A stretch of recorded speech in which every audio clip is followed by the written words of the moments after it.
Boker Tov, Dallas. Erev Tov, Netanya.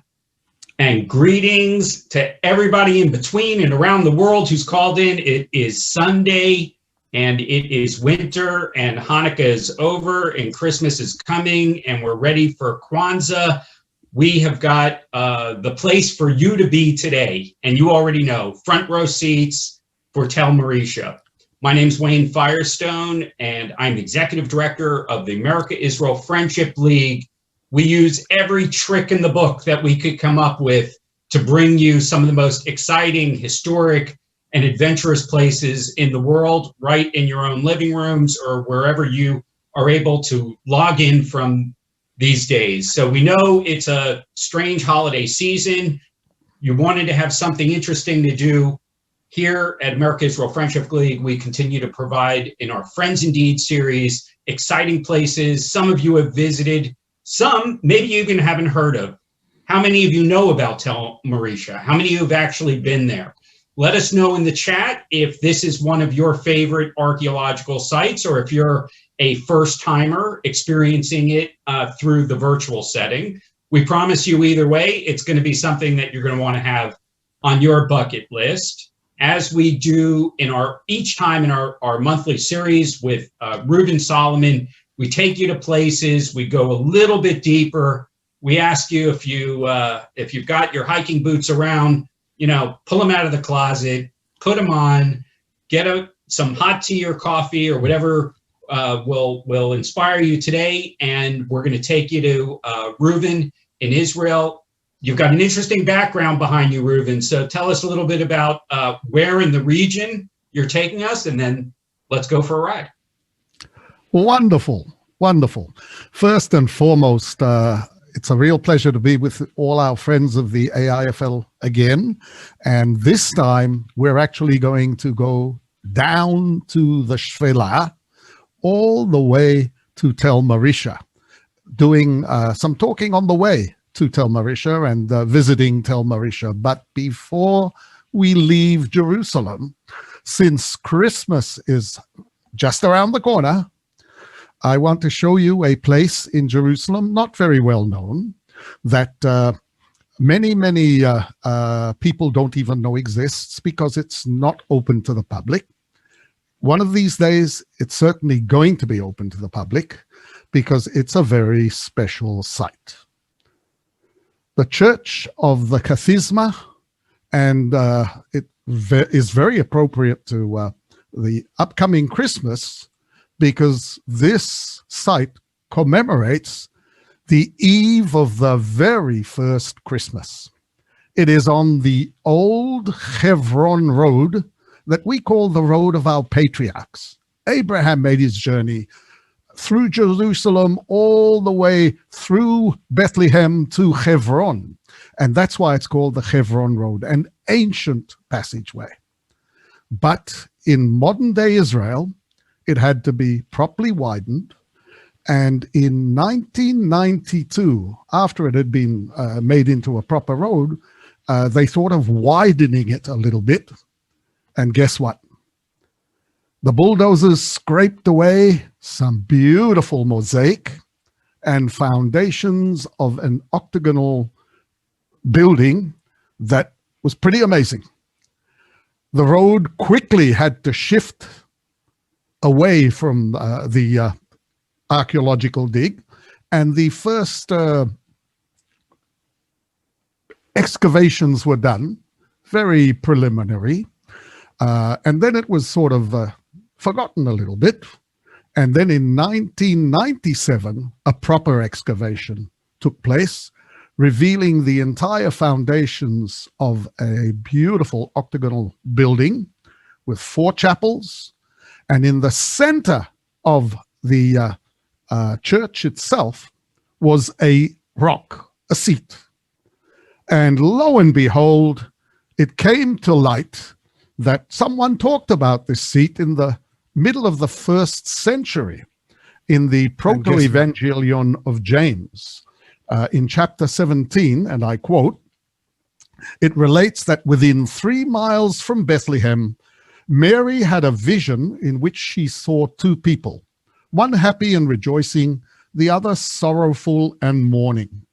Then, as they came into the midst of the way, feeling the child pressing within her, she asked Joseph to help her descend from the ass and stopped for a rest. The following chapter tells us of how Joseph went to look for a cave where Mary could have a discreet birth. And lo and behold, we found the seat that the Proto-Evangelion actually talks about. It's a very good thing that many pictures were taken of the mosaics before it was all covered up, and today covered with weeds because it's not opened yet to the public. It will be. The site actually belongs to the Orthodox Church, and when things are worked out, it will be opened up to visitors, we hope, with the mosaics being protected in the meantime. I want to tell you another short reading of this church that we know that was built in the 5th century and then renewed in the 6th century.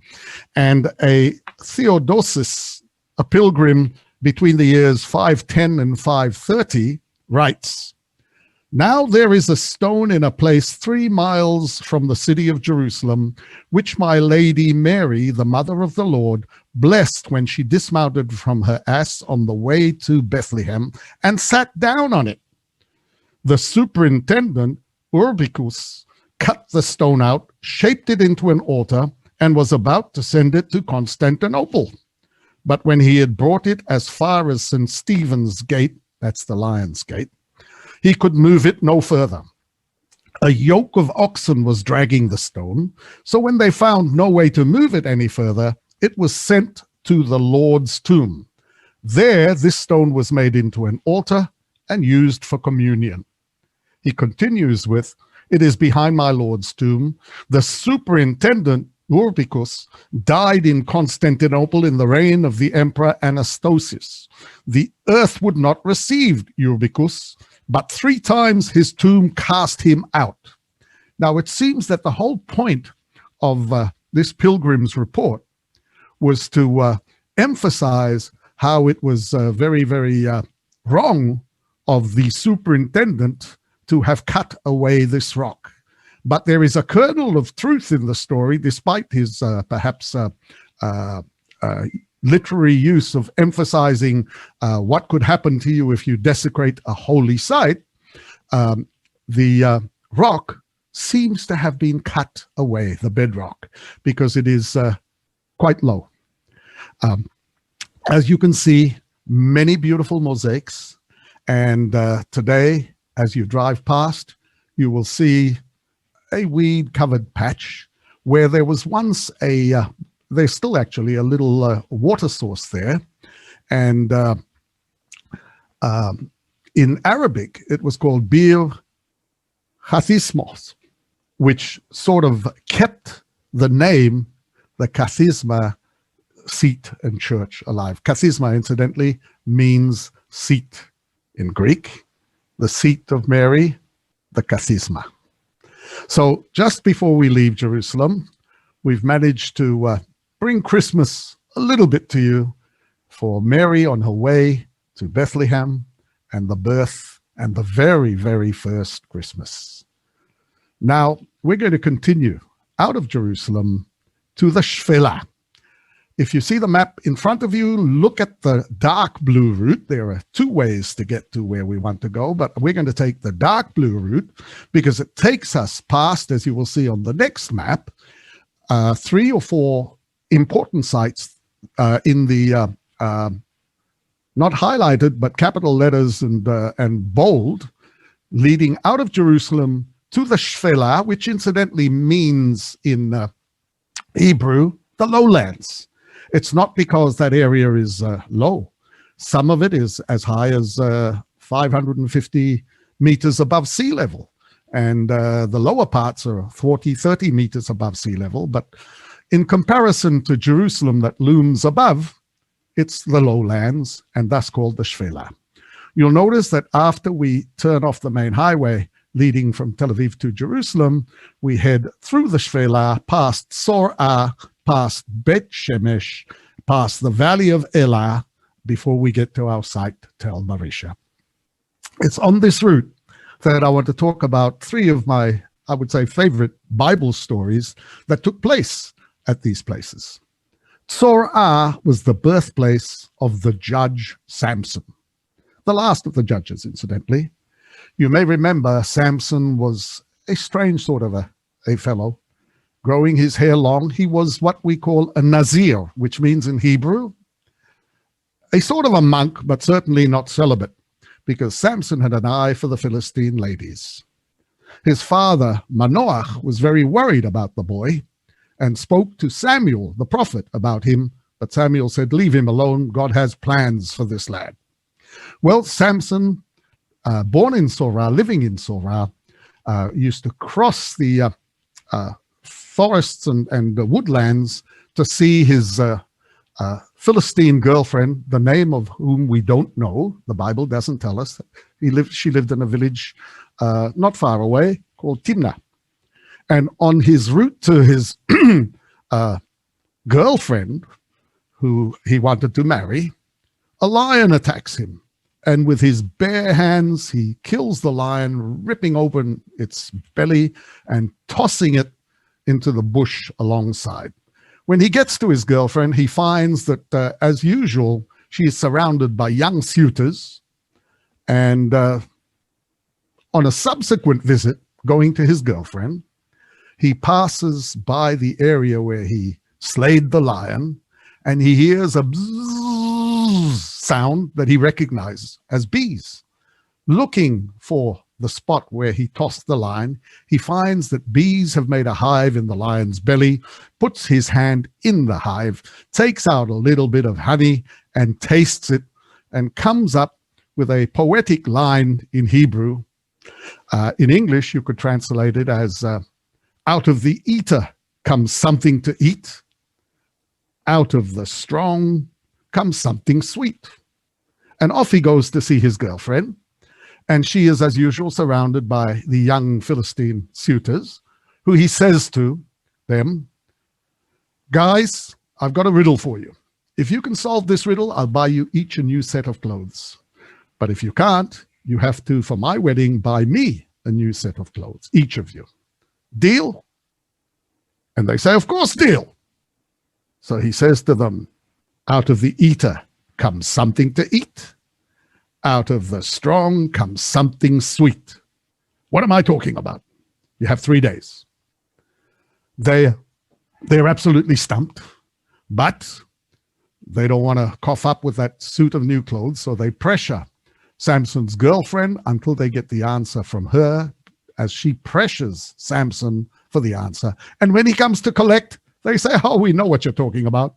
You're talking about the lion you killed and the honey you got from that something sweet." The first riddle in the Bible solved, a little bit unfairly, but solved. Samson is furious. He catches some fox, ties burning rags to their tails, and makes the Philistines very upset. Eventually, you would think he would be cured of his eye for the Philistine girls, but he falls in love with another. And you've heard all about her, Delilah. I won't continue with the story because you know it very well. When he brings, after being betrayed by Delilah and his hair shorn, brings down the Philistine temple on his head and on the heads of all those attending. Samson and his father Manoah are thought, pure tradition of course, to be buried in a tomb in Tzor-Ah, in the hills of Tzor-Ah. And one can actually get a very good view of the area from that site, where tradition has it Samson and his father Manoah are buried. Have an overview of the site, and then we will continue on the road to our next biblical event. That's the view you have around the hills of Tzor-Ah, where Samson was born. Tel Bet Shemesh and the return of the Ark of the Covenant. You may remember that in the early part of Israel's history, The ark is captured by the Philistines, who in Ashkelon look inside and are struck with a strange illness called emerods, the Bible tells us, in their secret parts. Whether this is another more modern disease, similar sounding in secret parts or not, we don't know. But the Philistines are very worried, and they come to their priests and they say, what the heck is going on? Why are we all ill? And their priests say to them, look, we've taken something belonging to this newfangled God that these Israelites say is their God. And we've taken something from them that belongs to him, and perhaps their God is a little more powerful than some of our gods. Unlikely, but perhaps. So we'll try out the following experiment. We'll make a fancy cart. We'll load this troublesome ark on the cart. And the next picture will show you at least one artist's concept of what the ark might have looked like. And they build this fancy cart, put 2 cows to pull it, cows that have calves milking from them that have never pulled a plow in their life. And what should happen, of course, was that this cart should moo around their calves without leaving the area. They also placed some golden mice and golden emerods, whatever they looked like, on the cart as penalty payment just in case. And guess what? This cart heads out into the fields of Bet Shemesh. We're told by the Bible, the fields of Joshua of Bet Shemesh, where the Israelites retrieve the Ark of the Covenant. This is a depiction in a synagogue lintel work in Galilee long after this event. But this is what the cart might have looked like. A fancy cart looking like a temple with the Ark of the Covenant, taking it back to the Israelites in the fields of Bet Shemesh. The fields are today an archeological excavation. And in the next slides, you will see how we've uncovered some First Temple and Second Temple period ruins in those very fields. Work is still going on both sides of the main road that we're traveling, right by the main road where the Ark of the Covenant is returned to the Israelites. We're going to head a little further down the road, see a little bit more of the excavation here in the fields of Bet Shemesh, where we pass by another one of my very favorite stories in the Bible.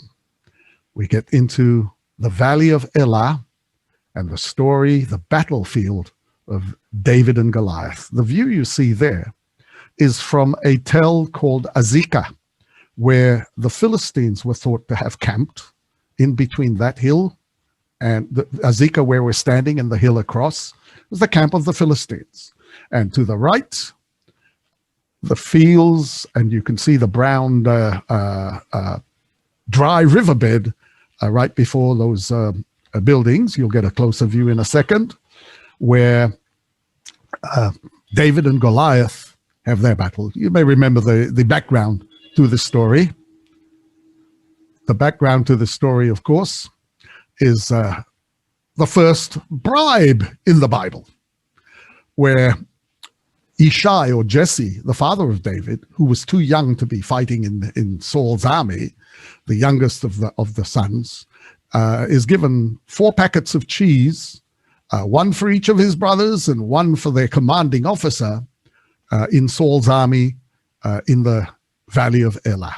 And when David arrives, you may remember, he sees a very despondent Israelite army, and he finds out why with Goliath, and he decides to take on Goliath because no one else will take his challenge to come winner take all. Many people imagine that this battle takes place with a Y-shaped slingshot and rubber with a stone in it, but in truth, the slingshot would have looked much more like this. A string or leather ropes with a pocket where one could put a stone, a large pebble in, swing above one's head like this, and let go at the right time. And David had a lot of practice as a shepherd boy, keeping the fox and wolves away from his flock. So he was a pretty good shot. And when he says to King Saul that he's prepared to fight Goliath. He's given Saul's armor and sword and shield, which are much too heavy for him. And he says, leave me do it the way I want to do it. And the way he wants to do it is with his slingshot and a wooden staff. And as he comes to answer Goliath's challenge, Goliath mocks him, saying, what do you think I am, a dog, that you come after me with stones and a stick?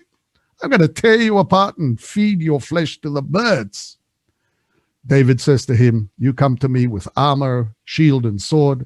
I come to you in the name of Abraham, Isaac, and Jacob. I come to you in the name of the God of Israel. And he takes one of those smooth stones, 5 of them he picks up from the dry riverbed, which is not always dry, as you'll see. And he takes one of those smooth stones and hits Goliath in the only place that it could have hurt Goliath, because he was covered in armor, and the small space in between his helmet and his eyes open to attack was where David hits him with a stone. You know the rest of the story. This is the dry riverbed. We take many families there who select stones, smooth stones from that dry riverbed. But as I said, it's not always dry. It's actually quite flowing now because of all the rain we've had. But this is when it wasn't flowing so hard. But you can see that in the time of David, in rainy season, it would really flow by the way it's cut into the side of that hill. But here in the next slide, a little further up the stream, the dry riverbed is where we select our 5 smooth stones. And having related a couple of my favorite Bible stories, we'll now head to the site that is our final destination today, Tel Maresha, where I have a little Hanukkah story to share with you, because Tel Maresha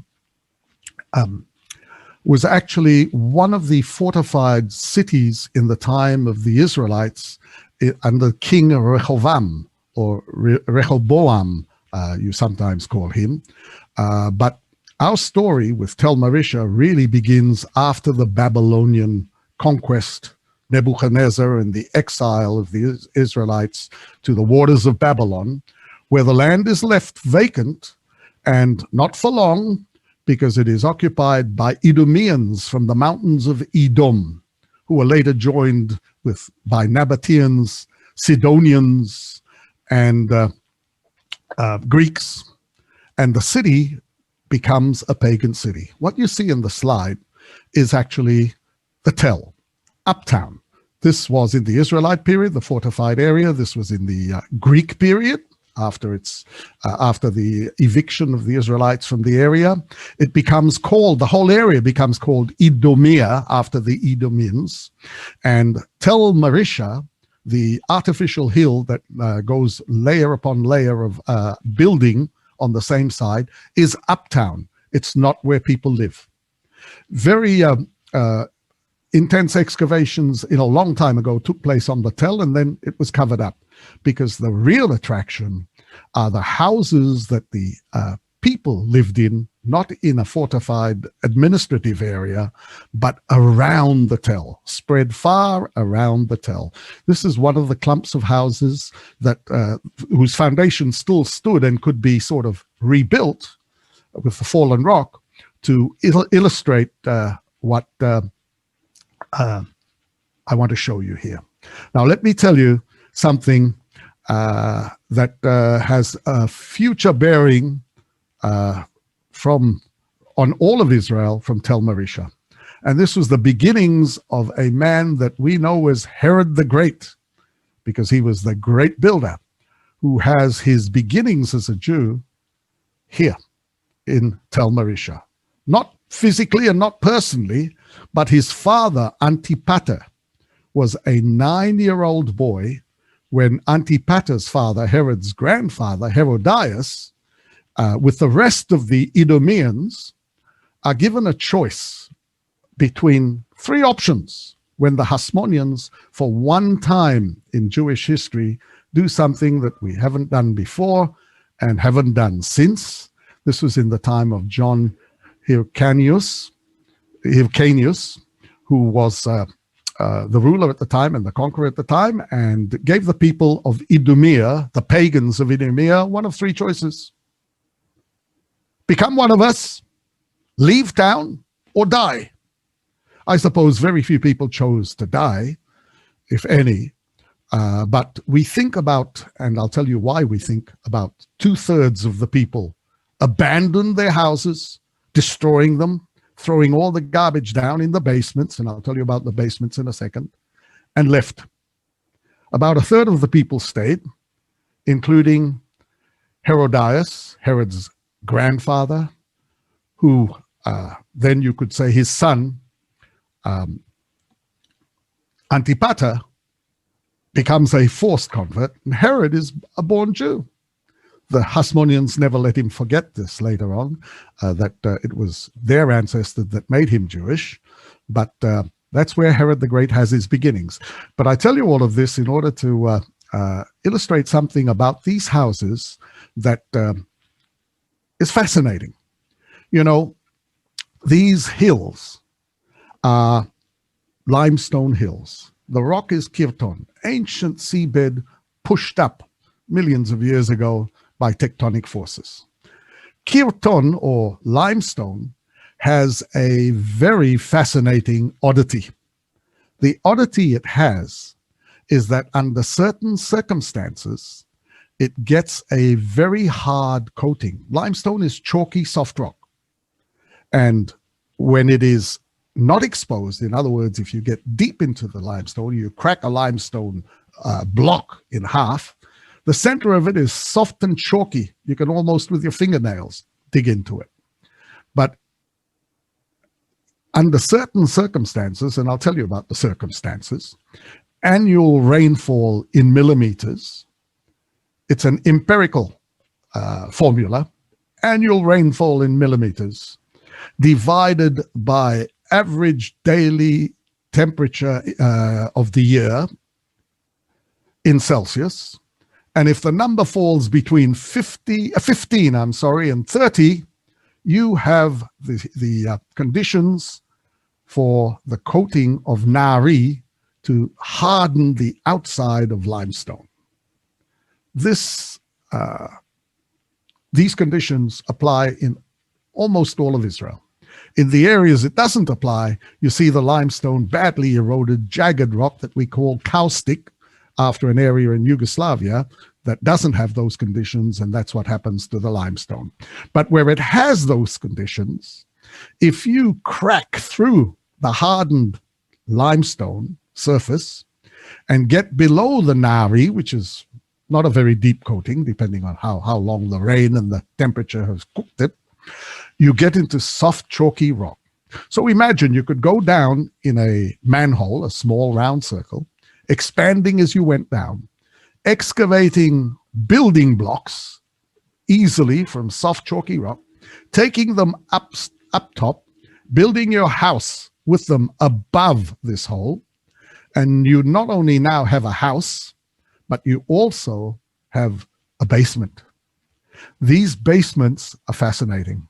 And this is some of the caves that we're going to be exploring. Here you see, under this complex of houses, a complex of rooms where the soft rock was taken out and used for building the house above.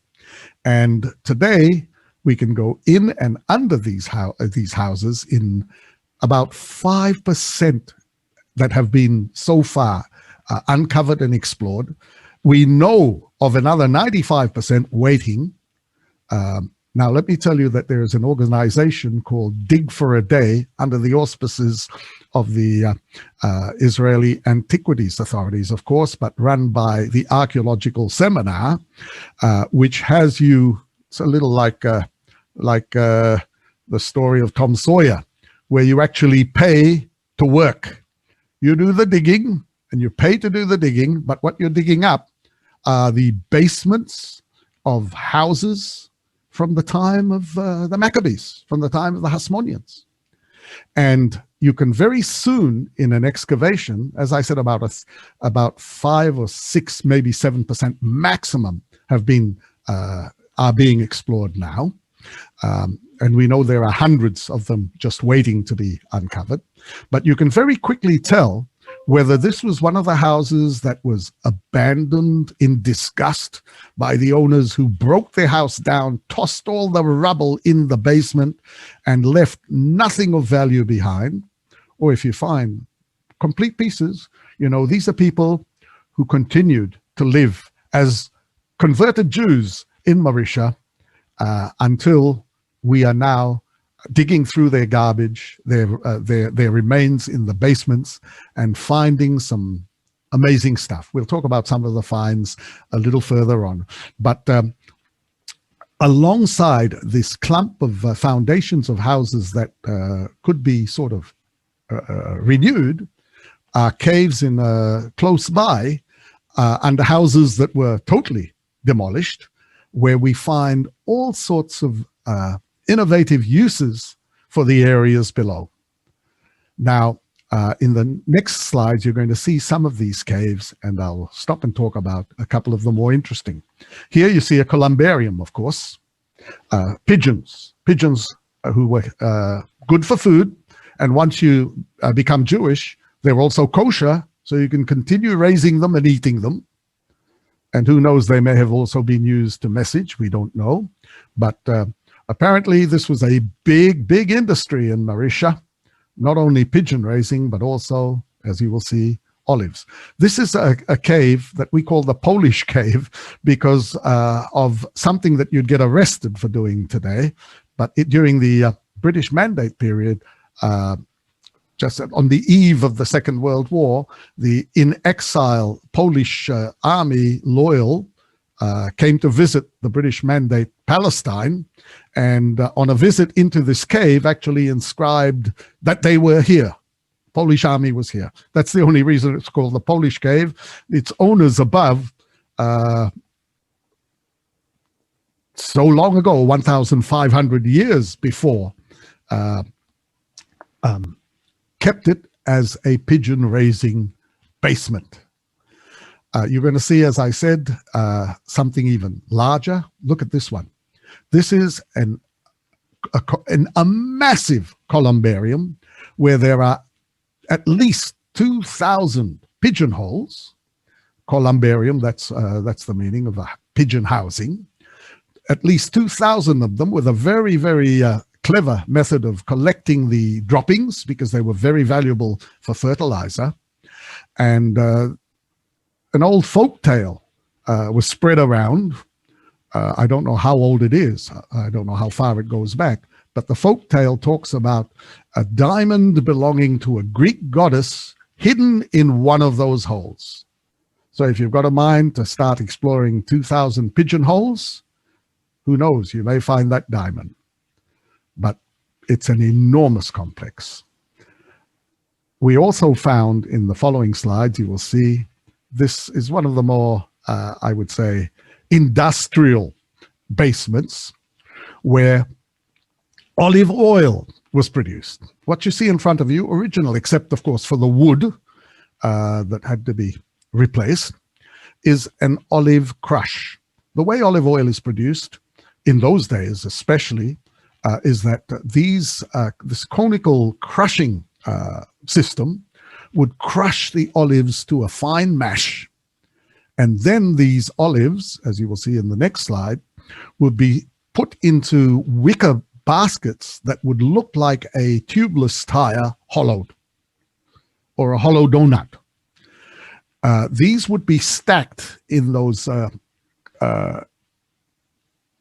recesses you see there, with a wooden beam hinged at one end and weighted with those stones, and those stones are original, and so is the olive press itself original. The wood and the rope holding those weights, of course, have all replaced.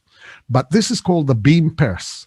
The beam, heavily weighted, would press down on those baskets as that beam would squeeze those baskets, and the olive oil would run down into the drainage system to be collected for use.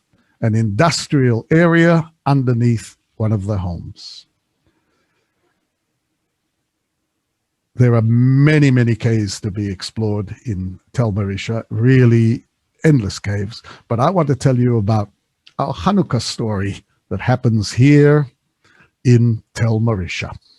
You know, Tel Maresha, we know, was conquered by the Hasmoneans, and thus it's a town that was inhabited at the time of the Hasmoneans, and always there has been an association with this Tel and with Hanukkah.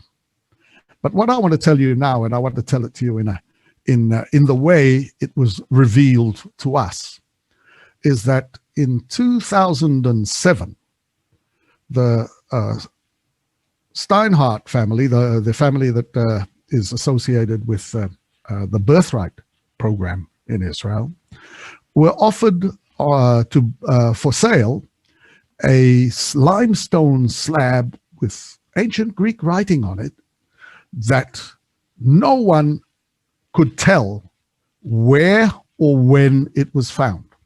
On the black market, of course, passed through many hands and then sold on the premise that it was found before the laws not permitting archaeological elements to be traded on the market and belonging to the country itself. And no one really knew where it came from. This was bought. We don't know the purchase price. And then the family gave it to the Israel Museum on long-term loan. It was only in 2007 when it was openly on display with the translation of what is in this stele.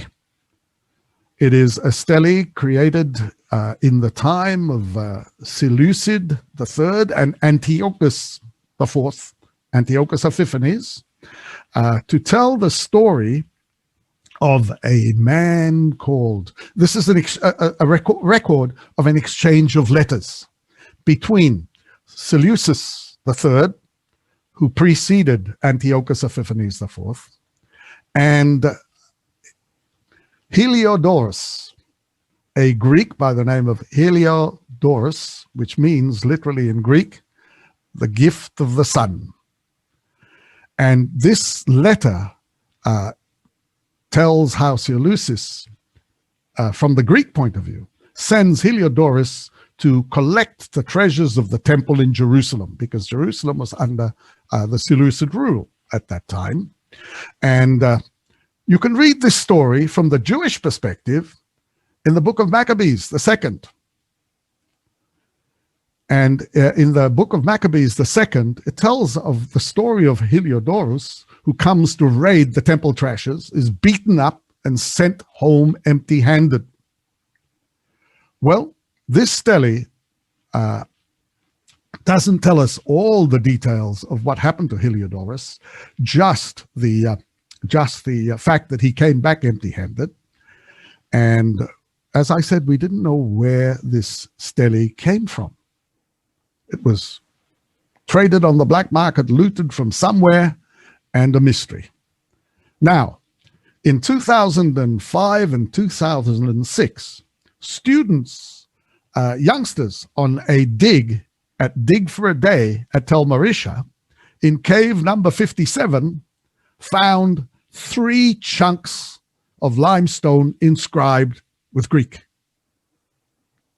It took a while to figure that these 3 chunks actually belonged to the same stele that was on display that was looted from Tel Maresha. And then in cave 57, they find a side room, because it was all covered under and over. They find a side room with evidence at some time that some looters had been in there and looted. We don't know when. We don't know who, but we do know that stele stood there complete in what was probably a Greek pagan room of worship, because there was evidence of incense and burnings and so on there. What was evidently a Greek pagan worship place, this stele stood until the Hasmoneans came and destroyed what was not remaining, and it was left only in modern times to be uncovered to support the story that we have not only in Maccabees 2, but Maccabees 1 as well, of Heliodorus and his events at the temple. So that's our Hanukkah story. In the next slides, you're going to see how there's a separate area here in Tel Maresha that we have uncovered.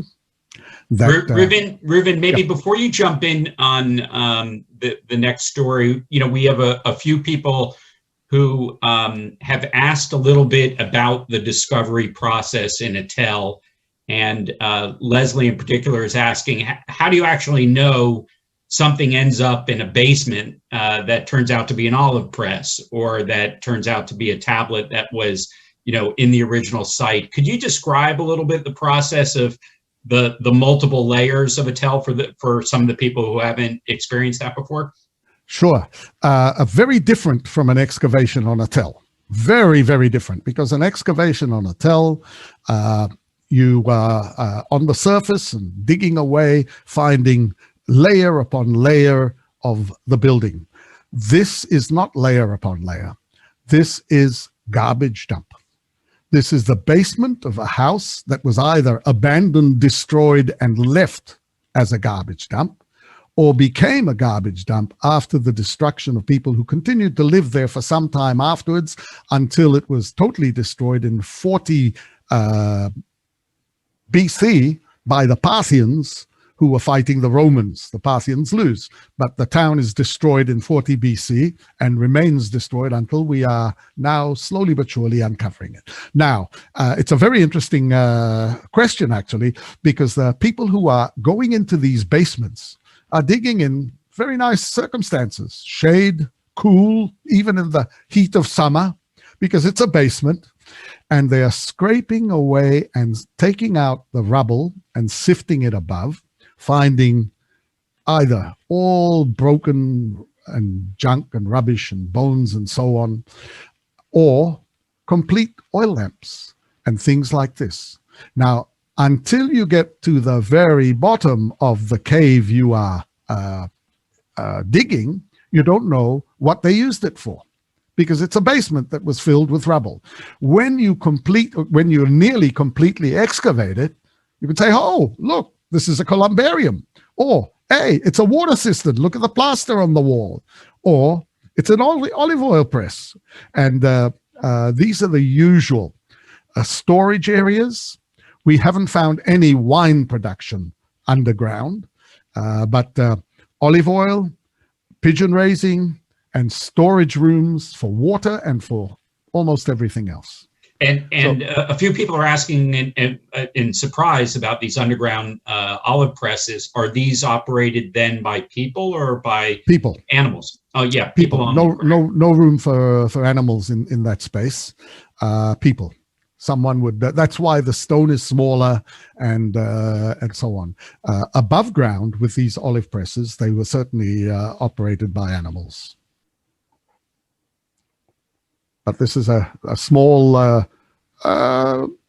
local, for the local citizens, olive press, not very industrial. Any other comments, questions? Well, there are some general. First of all, it's interesting how many people are unfamiliar with this particular site, Reuven. And in general, I think there are a number of questions just about what many of us refer to fondly as the dig for the day, and our early Indiana Jones experience of watching history ancient history come alive before our very eyes as a result of the early vision of the Alperts, Herb and Fran Alpert. Can you describe that piece of tourism and where that is today? Or is this still very active? And it sounds like somebody actually, one of our viewers actually went to this very site with the dig for the day. Absolutely. It's a very active site where, apart from the Corona period, of course, that has sort of put a damper on everything. And after Corona, it will get back to where it was as a almost must visit for bar mitzvah families, because here you have a controlled dig that is totally and absolutely genuine. No one's planting stuff to be found, but whoever scrapes up something is the first one to hold it in his hands in 2,000 years. Because the last time someone may have touched it was in 40 BC. And thus, it's really exciting to dig through the garbage and the rubble of families from 2,000 years ago to work out how they lived. Incidentally, some of the spectacular finds were a ketubah. Remember, I told you these were pagans who converted to Judaism, and the ketubah is written in almost Greek style, but it's a marriage ketubah found on a piece of pottery. It might have been a practice ketubah on a piece of pottery. Another amazing find was a earring, a golden earring. And guess what? You ladies will be really envious. They found the second one in the same cave. How often have you looked for the lost earring that you can never find? You've only got one. Here we found one, and then they found the second one of what appears to be a little dancing goddess on a loop of gold. So there's some exciting finds, very exciting finds. Great to hear. Reuven, go ahead and finish. I know you have a last few slides, and then we'll get to any remaining questions after. Yeah, and an interesting story.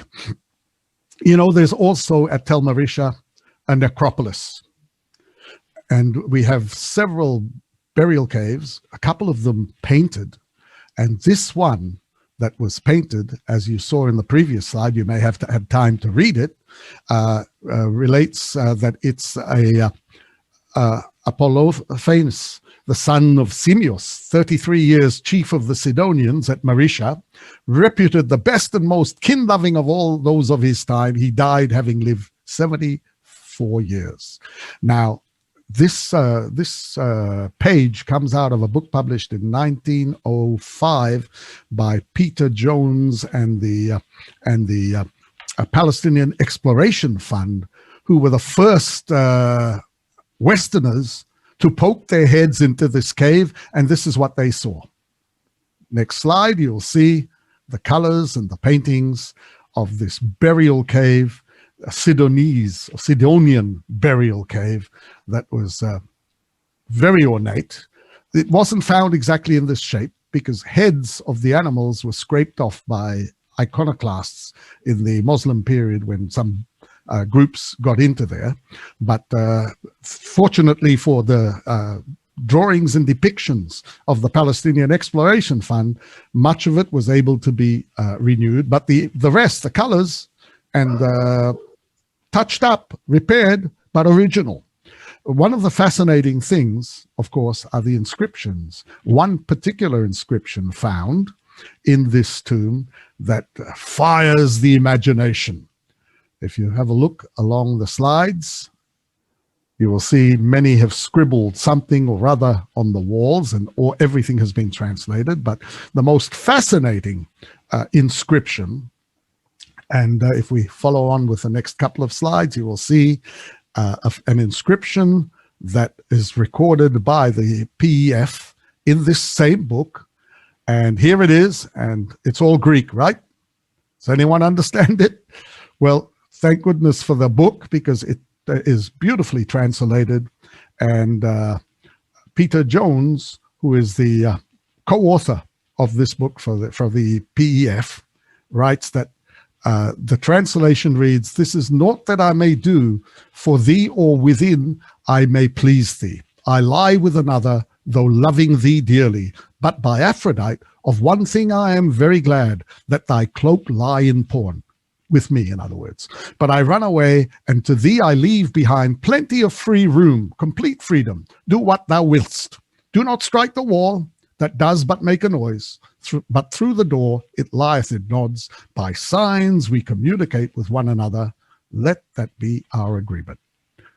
Well, the Peter Jones and his crew, and many others since, are convinced that this was graffiti or a note written by one of an illicit lover who left a note for her boyfriend that they must stop meeting like this. And it's fascinating. You know, some have suggested, well, perhaps it was a poem in Greek of the time. It's written in very educated Greek. The writer was definitely a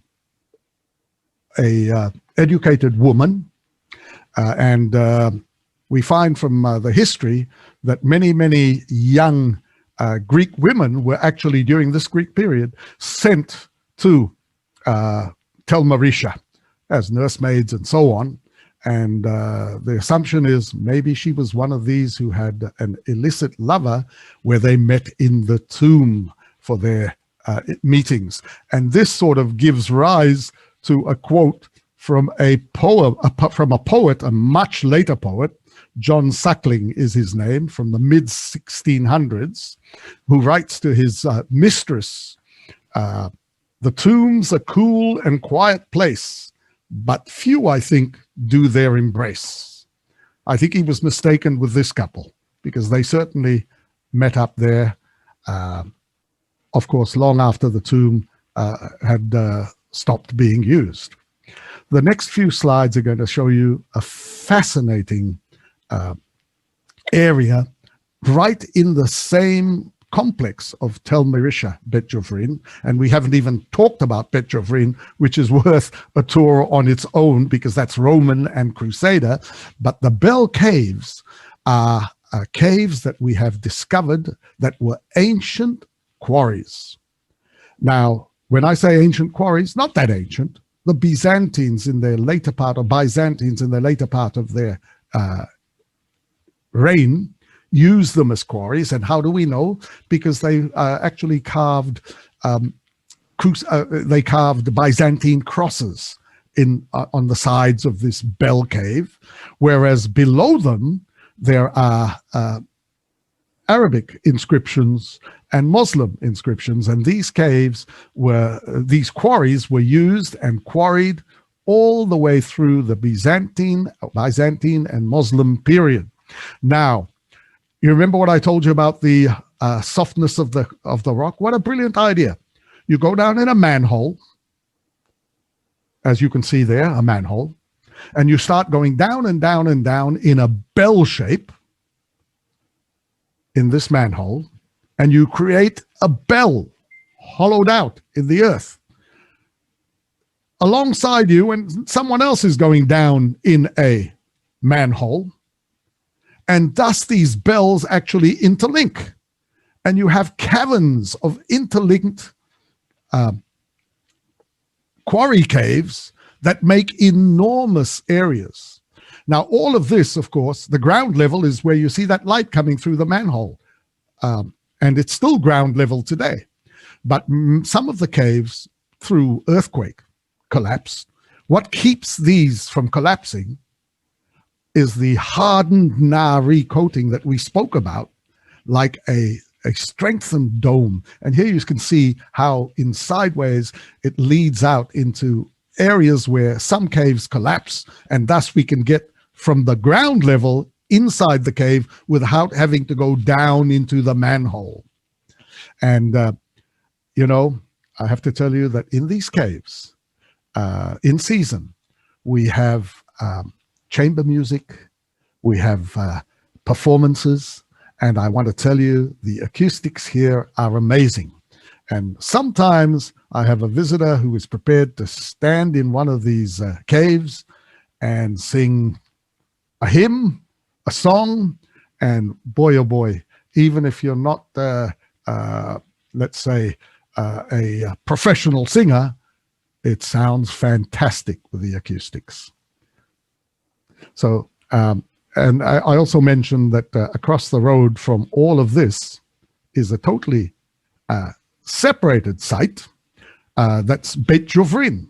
That was the Jewish Tel Maresha, if you like, also using the system of excavating under the ground.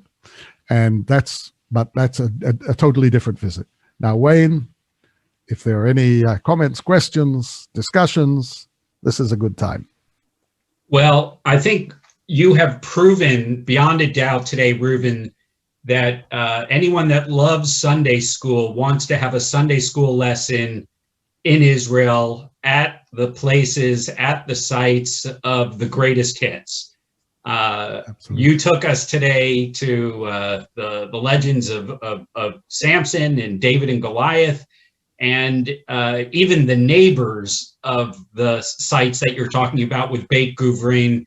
And indeed, we're going to have to put that one on our list for future visitations as well.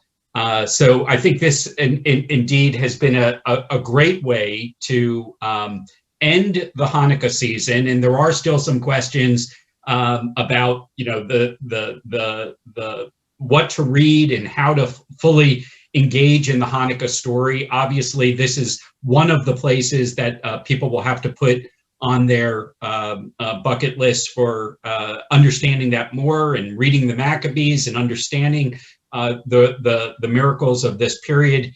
You introduce us to some of the great architecture of ancient Israel and from this period, and the iconic oil presses and other things that we can't promise everyone that goes on Dig for a Day is going to discover, but nonetheless, it is one of those magical moments to participate in a visit to Israel, to touch the earth, to get your hands a little bit dirty, to understand who came before you. And Reuven, as you do week in and week out, as you have throughout this entire year, you've brought us to places that are magical. You made them come alive. You shared the history, and in such a gracious way. So first of all, you know, we've come to the end of our secular year. It doesn't mean it's the end of our series. Next month, we're going to, I know, one of your favorite spots with our actual tours by taking us to the Golan. So we're very, very much looking forward to that. And maybe we'll even have a trick or two of how we do that presentation in January when everybody comes back at the end of the new year. So I do want to give two program notes to close out our session today. The first is a week from today on Sunday, December 27th. It's our end of the secular year 2020. Say what you will about 2020, all the nasty things that are possible. I will join you in that chorus of negatives. But the one positive thing that we've seen is what it's like when we come together to escape for a little bit with Reuven to one of these amazing places, what that feels like to be part of a virtual community. And on January 27th, and I mentioned this one time earlier, we decided as a year-end cap to do a dance party.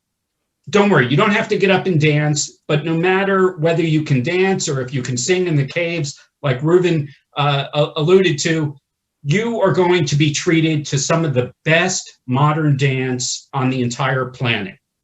And if you don't believe me, we're going to have a surprise testimonial on that. I'm not going to give away any secrets here because I learned from the Samson story that if you have a good riddle, it's better to maybe keep that to yourself and let people discover it afterwards. So I'll just say that everyone who comes to our dance party to see the world-renowned Vertigo Dance Company perform and to hear from their artistic director and founder and choreographers from around the world, to experience that with us, you will be in for a real treat. So we hope you will come back.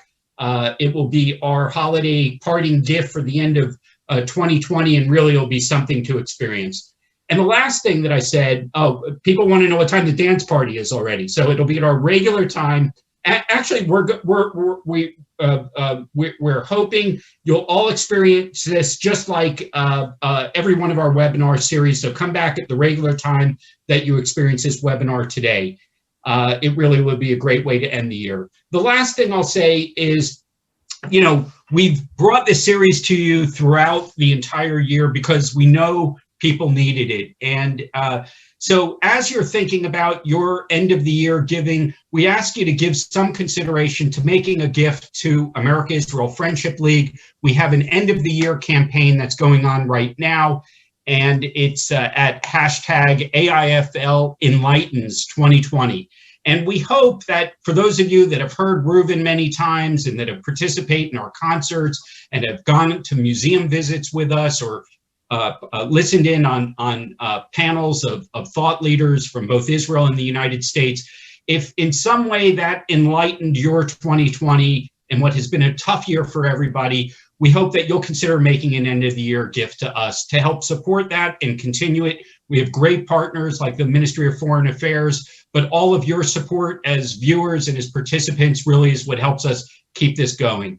So today we sign off from Tel Maresha. You can see it in the background from Reuven. Next month, we're going to be in the Golan. Next week, we're going to experience a piece called The Phoenix, the rising up from the streets of Jerusalem today. It is going to bring hope. It is going to bring joy. It is going to bring enlightenment into the whole world. We hope you'll be back here with us. Thanks so much, Reuven. Everybody have a great week. And a Merry Christmas to everybody.